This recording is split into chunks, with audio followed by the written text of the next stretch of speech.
sa inyo, Father. Medyo kami po'y dadalawang taon na at kami po ay mag-retire na. Tatlo po kami sa 2014, sa 2015 po, si Ma'am at si Mrs. Lapitan.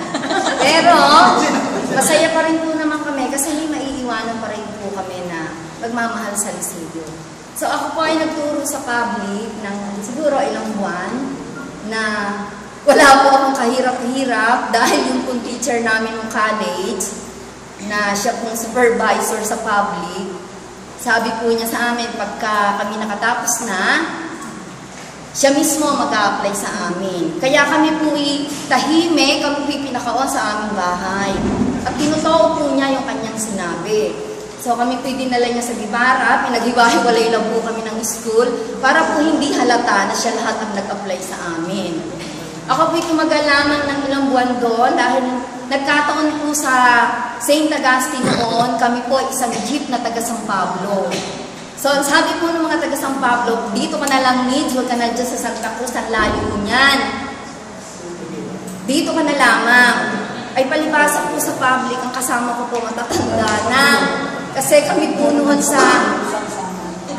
HE Major, ay ang tatanda na po nung kasama ko. So para po may grupo-grupo, sabi ko para ako hindi ako masaya dito. Di ako po nagtuturo na, pero yung mga taga San Pablo, panay pa rin po ang pasabi sa akin. Hanggang isang araw po, ako po umalis, umabsent po ako sa Gibara. Nagpunta po ako sa St. Augustine, Madre pa po noon. Sabi ni sister, nagtuturo ko sa public, ba't ka nandito? Sabi ko po sa kanya, hindi po ako maligaya doon. Ako po bagay tatanggapin nyo. Sabi ko ng madre, gusto mo ba dito? Aalis na nga yung teacher dito. Gusto ko po. Ako po ba'y tatanggapin nyo bago po ako magpaalam doon? Sabi ko ng madre. Sabi kasi po kami taga San Pablo, isang jeep. Ang sabi ko ng taga San Pablo, sister, hindi na po tanggapin si Miss kasi po yan kababayan namin. Sabi ng madre, siya, sige, bukas pumunta ka dito at ikaw ay magtuturo. Ay, di ako po nung umaga, maalam po muna ako sa Santa Cruz kasi nakakahiya po doon sa supervisor. Medyo nagaling na po siya kasi nga po ay sabi nga po niya, daw po iba ay nagbibigay pa ng pera para mapa-apply. Kami naman daw po ay ini-apply niya. Pero kung pinagsabi sa kanya, sabi ko po sa kanya, hindi po ako maligaya dito. Doon na lang po ako sa kanya. Tapos sabi po niya, maliit ang kita doon, dito malaki. Pero alam niyo, Father, hindi ko po yung kinuwenta. Ako po'y nagturo, nag-umpisa po kami sa sweldo 250. Oo, 250 po. Tapos po, meron pa po kami parang TY na dalawang subject ko, tatlo na. Sabi po nyo ni Isyapi, ayan, magtuturo kayo, pero maliit pang kita natin. Pagtsitsagaan nyo. Pero ang tiis po kami dahil kami po nini masaya. Tapos po, sabi po ng madre, kung kaya ninyong pagtisan, ay basta po kami masaya, sama-sama po kami, ay tawanan pa din po kami pagdating ng hapon. Masaya po kami sa aming kinikita kahit po napakaliit. Tapos po, doon po namin natutunan na medyo meron kaming pagmamahal ang bata sa amin. Kasi po nun, napakagalang po ng mga bata. At pag po ang madre ay nagra-round na, ang mga bata ko, kita ninyo natin lang po yung madre ang bata ko nakatunan. At wala po kaming marinig mo na nasigaw.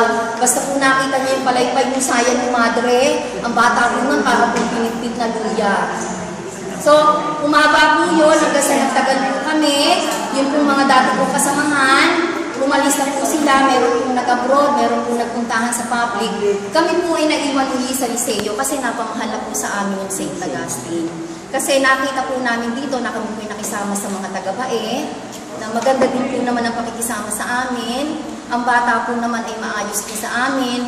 At ang nagustuhan ko din po dito, ang bata po, na nagdaan sa aming kamay, kahit po siya'y lasing sa alak. Lasing po sa pinagbabawal na gamot. Makikita po kami sa gabi, paglabas namin sa Liceo, kami po'y binabate na may paggalang po, pero wala po siya sa tunay na hulisyo. So, ibig sabihin po namin, nakita rin po naman siguro ng bata kung paano po namin sila pinulungan. At saka nakakataba po ng puso pag sinabi po ng bata sa inyo na, Miss, salamat po sa mga naitulong ninyo sa amin. Para po bagang tatanggal lahat yung pagod ninyo. Kaya siguro po kami tumagal dito, nagsama-sama kami, at ang isa pang maganda, Father, dito po sa amin, kahit po isang pandesal, yung pong isang pandesal na yon, hinahati-hati po namin para po kami lahat ay makatikim. Ganyan po ang pagsasamahan ng mga taga-Liceo. Salamat.